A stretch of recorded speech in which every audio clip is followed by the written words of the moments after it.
जय हिंद साथियों। आज हम मेंटल एप्टीट्यूड के अंतर्गत लेसन नंबर 4 अर्थात अपराध नियंत्रण यानी क्राइम कंट्रोल के बारे में जानेंगे। ठीक है कि अपराध क्या होता है और इसको कंट्रोल करना क्यों ज़रूरी है। ठीक है, देखिए सबसे पहले हम बात करें अपराध की, तो देखिए अपराध ऐसा होता है कि हमारे कुछ फंडामेंटल राइट्स हैं, ठीक है, यानी मौलिक अधिकार। अब मौलिक अधिकार जो साथियों, इनको ये क्या कर देता है, कहीं ना कहीं छीन कर देता है। जो अपराध होता है हमारे मौलिक अधिकारों को हमसे छीनने का काम करता है। ठीक है, अब इसको साथियों कंट्रोल करना पड़ता है। ठीक है, जिसको हम अपराध नियंत्रण कहते हैं। ठीक है, आइए इसके बारे में डिटेल चर्चा करते हैं।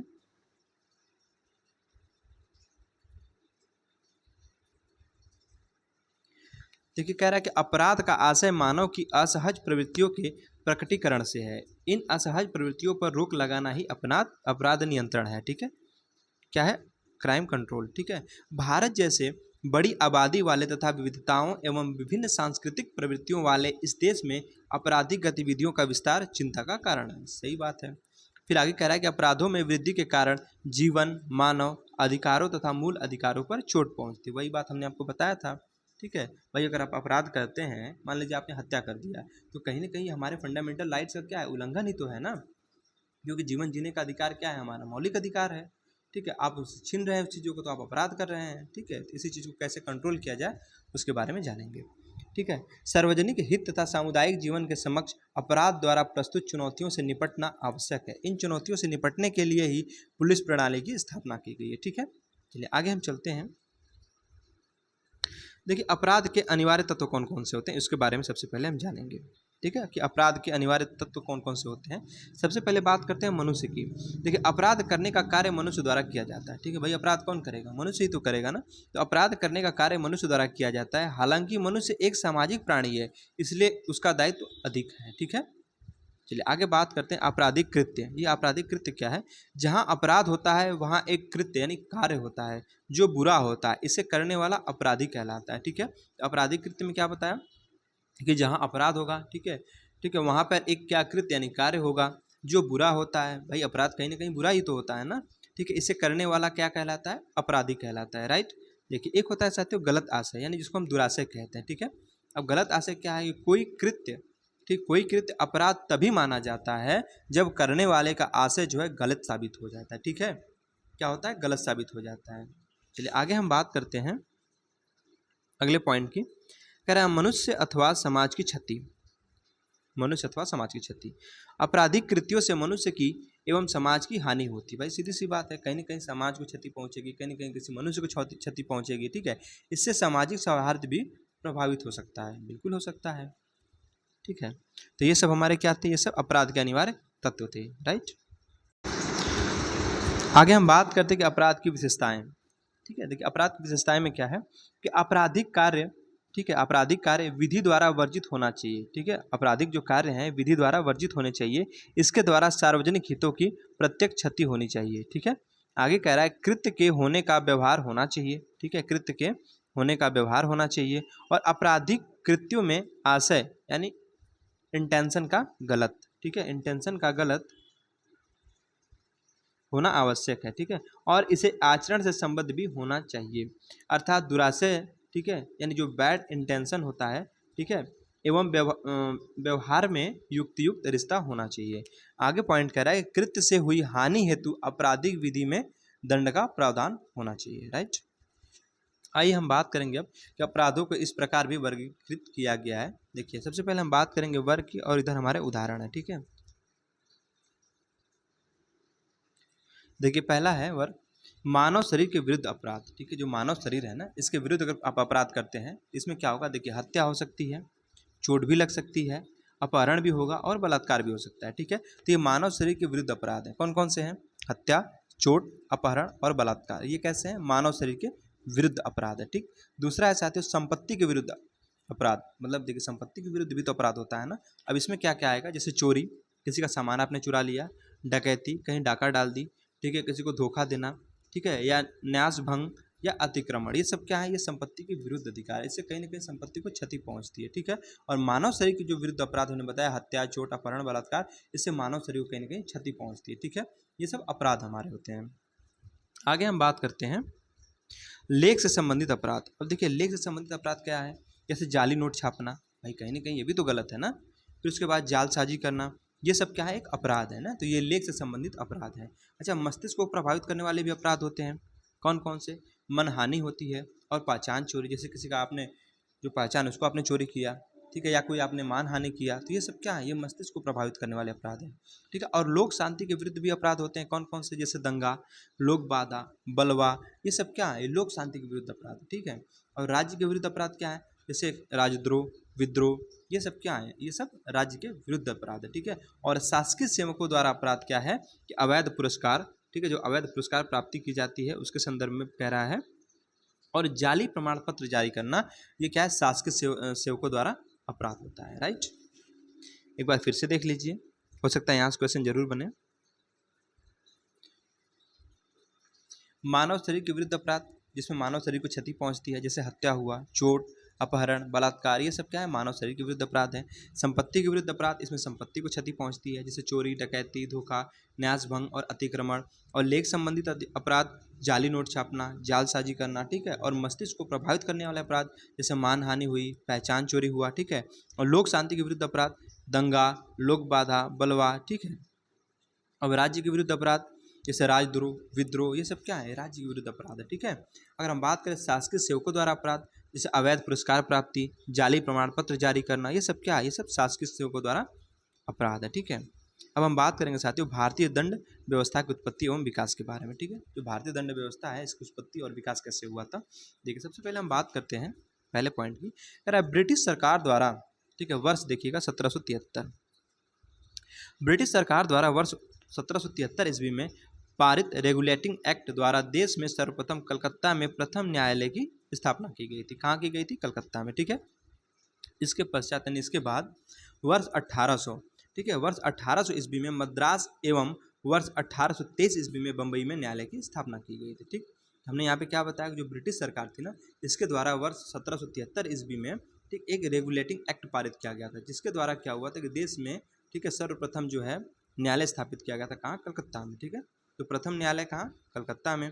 उसके पश्चात सन 1800 आता है, ठीक है। जब 1800 सन आया, इसमें क्या है कि मद्रास में, ठीक है, न्यायालय की स्थापना की गई और 1823 ईस्वी में साथियों बम्बई में न्यायालय की स्थापना की गई थी, ठीक है। चलिए आगे हम बात करते हैं।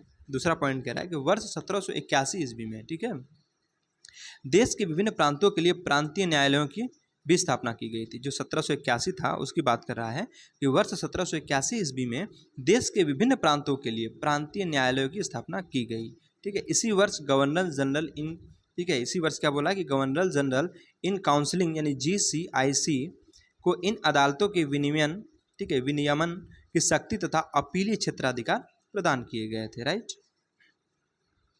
अगला पॉइंट, ब्रिटिश सरकार द्वारा भारत के लिए बनाए गए कानूनों के स्वरूप का परीक्षण एवं उसमें संशोधन वर्ष 1854, ध्यान दीजिएगा, ईस्वी में किया गया। इस संशोधन स्वरूप को वर्ष 1856 ईस्वी में संसद में पेश किया गया। वर्ष 1861 ईस्वी में संशोधित स्वरूप को स्टैच्यू बुक में 25वें अधिनियम के रूप में पारित किया गया और वर्ष 1862 आता है। अब इसमें कह रहा है कि वर्ष 1862 ईस्वी में इस स्वरूप को लागू कर दिया गया, ठीक। इस अधिनियम का स्थान बाद में दंड प्रक्रिया संहिता यानी 1872 ईस्वी द्वारा लिया गया, ठीक है। फिर से एक बार देख लीजिए क्या कह रहा है कि ब्रिटिश सरकार द्वारा भारत के लिए बनाए गए कानून, जो ब्रिटिश सरकार थी ये भारत के लिए कानून बनाए थे, ठीक है। तो कानून के स्वरूप, ठीक है, इसके स्वरूपों का परीक्षण एवं उसमें संशोधन जो है 1854 ईस्वी में किया गया था। कब? 1854 ईस्वी में। इसके बाद क्या हुआ, ठीक है, कि इस संशोधन स्वरूप को वर्ष 1856 ईस्वी में जो संसद हमारी है उसमें पेश किया गया, ठीक। उसके बाद 1861 ईस्वी में जो हमारा संशोधित स्वरूप है इसको स्टैच्यू बुक में, ठीक है, 25वें अधिनियम के रूप में पारित किया गया। और उसके बाद आता है वर्ष 1862 ईस्वी। तो वर्ष 1862 ईस्वी में इस स्वरूप को लागू कर दिया गया और इस अधिनियम का जो स्थान है, ठीक है, बाद में दंड प्रक्रिया संहिता, ठीक है, वर्ष 1872 ईस्वी द्वारा लिया गया था, ठीक है।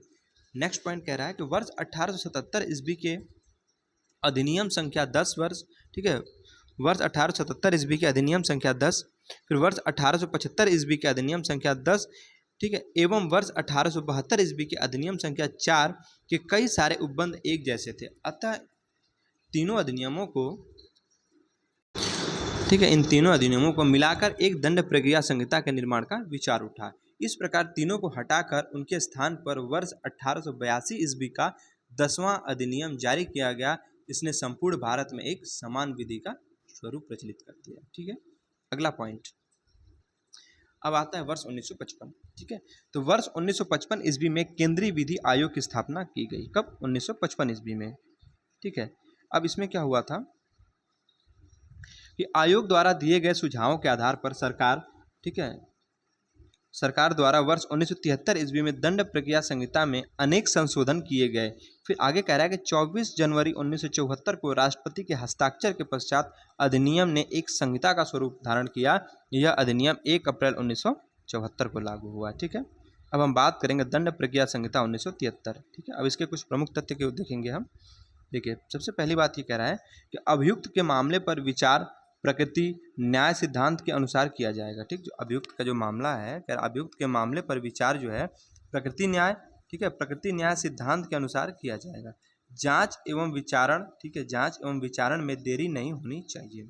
कौन कहता है? दंड प्रक्रिया संहिता 1973 बताता है। ठीक है, आगे कहता है कि न्याय प्रक्रिया की जटिलताओं को दूर करके समाज, ठीक है, न्याय प्रक्रिया की जटिलताओं को दूर करके समाज के निर्धनतम व्यक्ति तक उसकी पहुंच सुनिश्चित की जाए। दंड प्रक्रिया संहिता की धारा 304 के अनुसार अभियुक्त को राज्य व्यय पर विधिक सहायता प्रदान की जाएगी। ठीक है, और अगला पॉइंट ये बताता है दंड प्रक्रिया संहिता 1973 का कि इस संहिता के सर्वप्रमुख विशेषता के रूप में न्यायपालिका को कार्यपालिका से पृथक किया गया। किसको? जो न्यायपालिका है इसको कार्यपालिका से क्या किया गया था? पृथक कर दिया गया था। राइट, देखिए अगला पॉइंट कह रहा है भारतीय संविधान के आर्टिकल 50 में, ठीक है, जो भारतीय संविधान का आर्टिकल 50 है उसकी बात करें कि भारतीय संविधान के अनुच्छेद 50 में राज्य को निर्देशित किया गया है, ठीक है, कि न्यायपालिका को कार्यपालिका से अलग करने का प्रयत्न करें। ठीक है, चलिए आगे चलते हैं। पुलिस द्वारा 60/90 दिनों के अंदर, ठीक है, अदालत में आरोप पत्र दाखिल करना होगा। दाखिला न करने की स्थिति में अभियुक्त को जमानत पर रिहा कर दिया जाएगा। ठीक है, ये पूछा गया था आपका उत्तर प्रदेश पुलिस जो हुआ था एग्जाम ना 2024 में, उसमें पूछा गया था कि पुलिस द्वारा, ठीक है, 60/90 दिन, यानी 90 दिन में से 60 दिन की बात कर रहा है। ठीक है, तो पुलिस द्वारा 60/90 दिनों के अंदर, यानी 90 दिन है, ठीक है, 90 दिन में क्या है? 60 दिन की बात कर रहा है कि 60/90 दिनों के अंदर अदालत में आरोप पत्र दाखिल करना होगा। कहाँ पे? अदालत में। दाखिल अगर न हुआ तो उस स्थिति में क्या हुआ? अगर मान लीजिए आरोप पत्र दाखिल नहीं हुआ तो उस स्थिति में क्या होगा कि अभियुक्त जो है ना जमानत पर रिहा कर दिया जाएगा। ठीक है, चलिए आगे चलते हैं। न्यायालय द्वारा, ठीक है, न्यायालय द्वारा आपराधिक मामलों में दी गई कैद की सजा में से उस अवधि को घटा दिया जाएगा जो अभियुक्त ने सुनवाई के दौरान कारावास में बिताई है। ठीक है, क्या बोला यहाँ पे कि न्यायालय द्वारा जो आपराधिक मामलों में दी गई कैद की सजा, ठीक है, जब न्यायालय ने उसने कैद की सजा सुना दिया उस समय क्या कह रहा है, ठीक है, कि कैद की सजा में से उस अवधि को घटा दिया जाएगा, ठीक है, जो अभियुक्त ने सुनवाई के दौरान कारावास में बिताई है। ठीक है, चलिए आगे कह रहा है कि व्यक्ति को गिरफ्तार के कारणों से अवगत कराया जाएगा, है ना। जैसे पुलिस अरेस्ट करती है तो बताएगी कि आपको क्यों अरेस्ट किया गया है। ठीक है, तो वही कह रहा है कि व्यक्ति को गिरफ्तारी के कारणों से अवगत कराया जाएगा। अब बात करते हैं हम, ठीक है, कि संहिता की धारा 154 के तहत जो अभिलिखित यानी FIR, इसका तो पहले फुल फॉर्म बहुत ज़्यादा पूछा जाता है, किसका? FIR का। ठीक है, तो FIR का फुल फॉर्म क्या होता है साथियों? FIR का फुल फॉर्म होता है फर्स्ट इन्फॉर्मेशन रिपोर्ट। क्या होता है? First information report. ठीक है, अब कह रहा है कि FIR की एक प्रति उसे दर्ज कराने वाले व्यक्ति को तत्काल दी जाएगी। यदि अधिकारी FIR दर्ज कराने से मना करता है, ठीक है, यदि अधिकारी FIR दर्ज करने से मना करता है, जो अधिकारी मान लीजिए बैठा है वो कह रहा है हम FIR नहीं दर्ज करेंगे, तो उस स्थिति में क्या होगा, तो इसकी शिकायत पुलिस अधीक्षक को भेजने का अधिकार दिया गया है। ठीक है, आगे कह रहा है कि अभियुक्त के विरुद्ध, ठीक है, अभियुक्त के विरुद्ध दंडादेश पारित करने से पूर्व दंड के संबंध में अभियुक्त की आपत्तियों पर विचार करने का महत्वपूर्ण प्रावधान किया गया है। ठीक है, नेक्स्ट पॉइंट कह रहा पुलिस व्यवस्था को प्रभावी बनाने के साथ सामाजिक समस्याओं को समाप्त करने और नैतिक मूल्यों को बढ़ावा देना भी जरूरी है। इसमें प्रशासन के साथ पुलिस की जिम्मेदारी भी कम नहीं होती। अपराध नियंत्रण के लिए आधुनिक तरीकों को अपनाना जरूरी है। ठीक है, जो भाई मॉडर्न तरीके हैं ना, वही कह रहा है कि अपराध को कंट्रोल करना है तो उसके लिए जो हमारे मॉडर्न तरीके इनको अपनाना बहुत जरूरी है। ठीक है, अब हम बात करेंगे सामुदायिक पुलिसिंग की। ठीक है,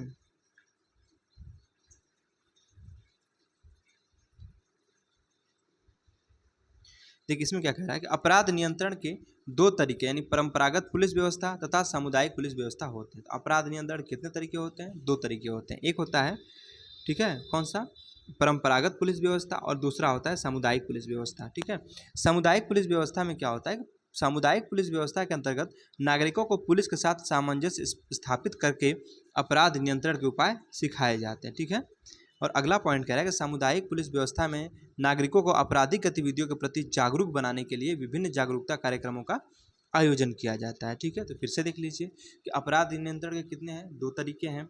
कौन सा, पहला है परंपरागत पुलिस व्यवस्था और दूसरा है साथियों सांप्रदायिक पुलिस व्यवस्था। ठीक है, अब सांप्रदायिक पुलिस व्यवस्था में क्या होता है, इसमें ये होता है कि इसके अंतर्गत जो है ना नागरिकों को पुलिस के साथ, जो पुलिस है ना उसके साथ नागरिक क्या करेंगे, सामंजस्य स्थापित करेंगे। ठीक है, जो सामंजस्य स्थापित करेंगे इसके साथ, इसके बाद क्या होगा कि जो अपराध है ना उसके नियंत्रण के उपाय को सिखाए जाते हैं। ठीक है, अब बात करते हैं आगे हम कि जो सामुदायिक पुलिस व्यवस्था है। ठीक है, सामुदायिक पुलिस व्यवस्था में नागरिकों को आपराधिक गतिविधियों के प्रति जागरूक बनाने के लिए विभिन्न जागरूकता कार्यक्रमों का आयोजन भी किया जाता है। ठीक है, देखिए पुलिस एवं समुदाय के मध्य सामंजस्य से अपराधियों को कई बार अपराध करने से पूर्व भी पकड़ा जा सकता है। ठीक है, परंपरागत पुलिस व्यवस्था के अंतर्गत बीट पेट्रोलिंग को महत्व दिया जाता है। एक बीट से अभिप्राय एक चिन्हित क्षेत्र अथवा मार्ग होता है जहां पुलिस की गश्त से अनेक छोटे बड़े अपराधों को रोका जा सकता है। ठीक है, आगे कह रहा है बीट की स्थापना के दौरान क्षेत्र विशेष की आपराधिक गतिविधियों पर ध्यान देना भी आवश्यक होता है। बीट निर्धारण में आबादी वाले क्षेत्र एवं औद्योगिक प्रक्षेत्रों, ठीक है, आदि का ध्यान रखना भी अनिवार्य होता है। बीट स्थायी तथा अस्थायी दोनों प्रकार के होते हैं। तो बीट कैसे होते हैं, बीट एक स्थायी होता है और एक अस्थायी होता है, यानी 2 प्रकार के होते हैं। ठीक है,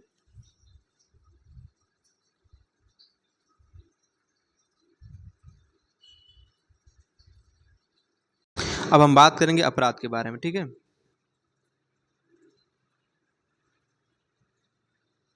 देखिए अपराध के बारे में क्या बता रहा है कि दंड प्रक्रिया संहिता की धारा 40, ठीक है, किसमें, धारा 40 में अपराध शब्द की व्याख्या विस्तृत रूप से दी गई है। मतलब जो हमारा दंड प्रक्रिया संहिता है, ठीक है, इसमें धारा 40 ये बताती है जो अपराध है ना, ठीक है, अपराध शब्द की व्याख्या की गई किसमें, धारा 40 में, जिसके अनुसार इस दंड प्रक्रिया संहिता के विभिन्न धाराओं में दिए गए दंडनीय कार्य को अपराध माना जाएगा। कौन कौन से कार्य हैं, देखिए दंड प्रक्रिया संहिता की धारा 2N के अनुसार अपराध ऐसा कार्य दृष्टिगोचर होता है जो, पहला क्या कह रहा है, अपराध की बात कर रहे हैं यहाँ पे, किसी, ठीक है, किसी तत्समय प्रवृत्त विधि द्वारा दंडनीय बना दिया गया हो, या फिर दूसरा ये कह रहा है पॉइंट कि इसके अंतर्गत कोई ऐसा कार्य भी शामिल है जिसके संबंध में पशु अत्याचार अधिनियम, ठीक है, 1871 की धारा 20 के तहत परिवाद किया जा सके। ठीक है,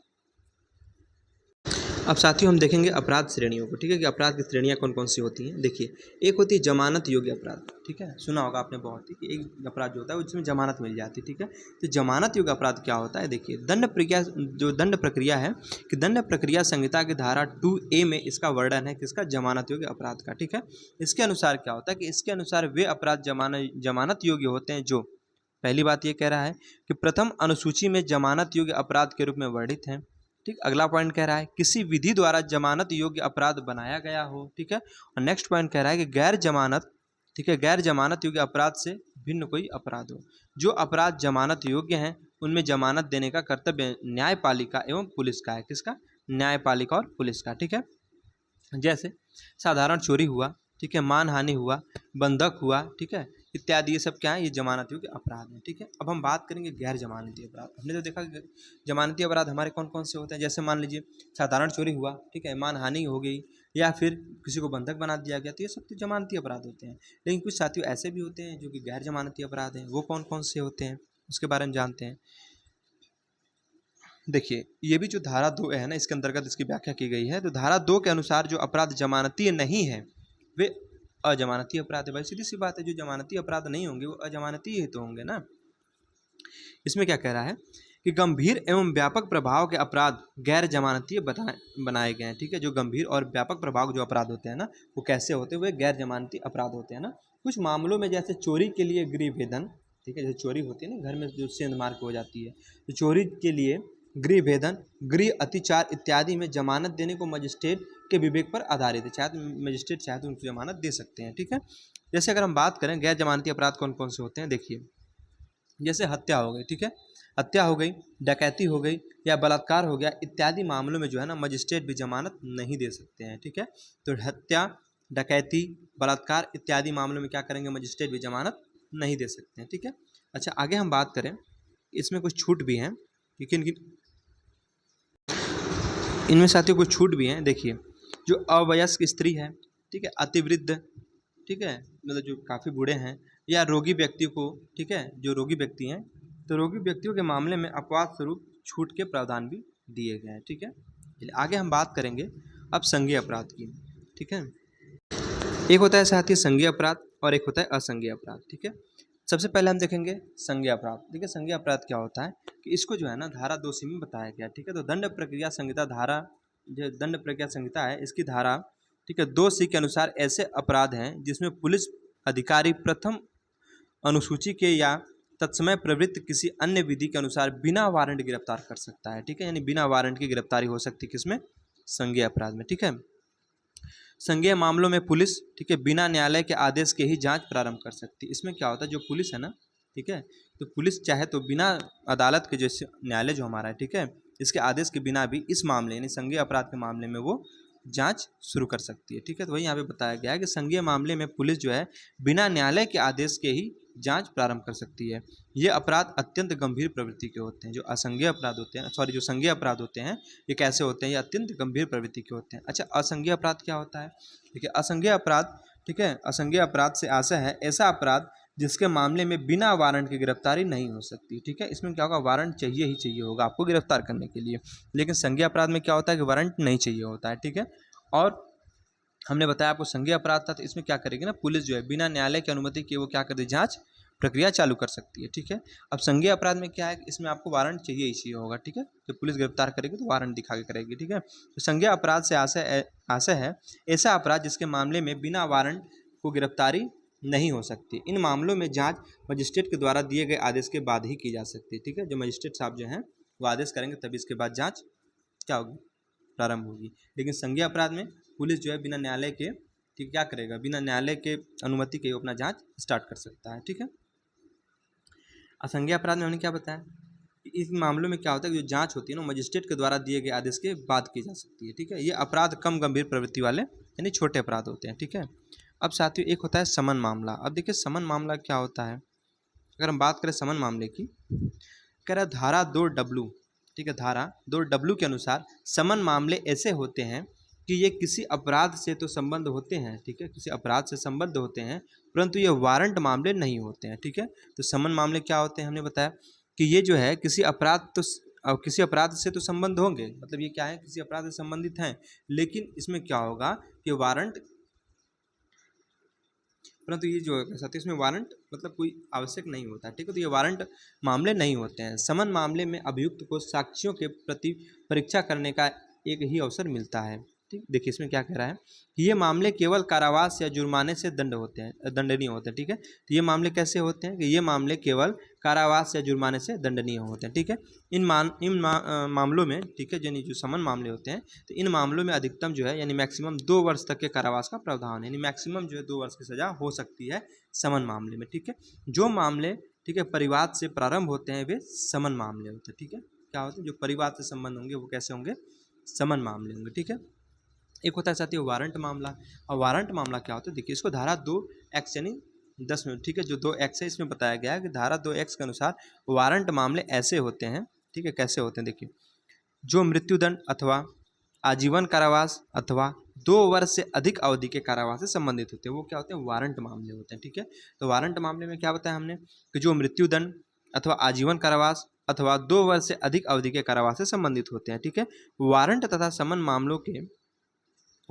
समन मामलों के विचारण की प्रक्रिया में अंतर होता है। वारंट जो है, ठीक है, वारंट मामलों में साक्ष्यों के प्रति परीक्षा करने के 2 अवसर आरोप पूर्व और आरोप के बाद प्राप्त होते हैं। राइट। अब साथियों हम पढ़ेंगे जांच, ठीक है, यानी इंक्वायरी, अन्वेषण, ठीक है, इन्वेस्टिगेशन, और विचार यानी ट्रायल। अब देखेंगे इनमें क्या अंतर है। देखिए सबसे पहले हम बात करते हैं जांच की। ठीक है। संहिता की धारा 2G के अनुसार जांच ऐसी प्रक्रिया है जो मजिस्ट्रेट या न्यायालय द्वारा की जाए। ठीक है, किसके द्वारा, मजिस्ट्रेट या न्यायालय के द्वारा। इसमें वे सभी कार्य शामिल हैं, ठीक है, इसमें वे सभी कार्य शामिल हैं जो मजिस्ट्रेट द्वारा किसी कार्यवाही के अंतर्गत किए गए हैं। ठीक है। इसमें हमने क्या बताया कि इसमें वे सभी कार्य शामिल हैं जो मजिस्ट्रेट द्वारा किसी कार्यवाही के अंतर्गत किए गए हों। इस प्रकार जांच का अर्थ ऐसी प्रक्रिया अथवा ऐसे कार्यों से है जिसे मजिस्ट्रेट द्वारा परीक्षण के प्रारंभिक काल में किया गया हो और जो अभियुक्त को, ठीक है, जो अभियुक्त को दोषी या दोष मुक्त करे, परंतु जिसमें परीक्षण शामिल न हो। जांच का लक्ष्य किसी तथ्य की सच्चाई को सही साबित करना होता है, ठीक है। तो हमारी जांच यानी इंक्वायरी होती है, ठीक है। अब हम बात करेंगे इन्वेस्टिगेशन की यानी अन्वेषण की, ठीक है। देखिए अन्वेषण यानी इन्वेस्टिगेशन के अंतर्गत वे सभी कार्यवाही शामिल हैं जो पुलिस अधिकारी द्वारा या मजिस्ट्रेट से अलग किसी भी ऐसे व्यक्ति से जो मजिस्ट्रेट द्वारा इस कार्य के लिए प्राधिकृत किया गया हो, ठीक। आगे कह रहा है साक्ष्य एकत्र करने के लिए की जाए, ठीक है। मतलब क्या कह रहा है यहाँ पे कि देखिए अन्वेषण के अंतर्गत वे सभी कार्यवाहियाँ शामिल हैं जो पुलिस अधिकारी द्वारा या मजिस्ट्रेट से, ठीक है, अलग की जाए, अलग किसी भी ऐसे व्यक्ति,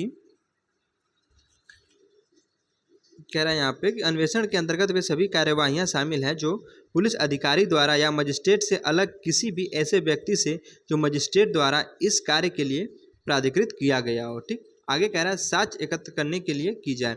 पुलिस अधिकारी द्वारा अन्वेषण के अंतर्गत घटनास्थल पर पहुंचना, तथ्य एवं परिस्थिति की जांच करना, अपराधी को खोजकर उसे गिरफ्तार करना, ठीक है, अपराध से संबंधित साक्ष्य एकत्र करना इत्यादि कार्य अपेक्षित होते हैं किसके, इन्वेस्टिगेशन के अंतर्गत, ठीक है। अब हम बात करेंगे ट्रायल की। देखिए ट्रायल में क्या कहता है कि दंड प्रक्रिया संहिता में विचारण को स्पष्ट रूप से परिभाषित नहीं किया गया है। विचारण का अभिप्राय उन सभी कार्यवाहियों से है जिनके द्वारा न्यायालय किसी अपराधी को दोषी या दोषमुक्त करने में सक्षम हो। अतः स्पष्ट है कि विचारण शब्द अपराध के विचारण के लिए प्रयुक्त होता है, न कि विभिन्न प्रकार की कार्यवाहियों के लिए। विचारण तब प्रारंभ होता है जब मजिस्ट्रेट के सामने मुकदमे को प्रस्तुत किया जाता है, ठीक है। तो इसे क्या कहते हैं, ट्रायल कहते हैं।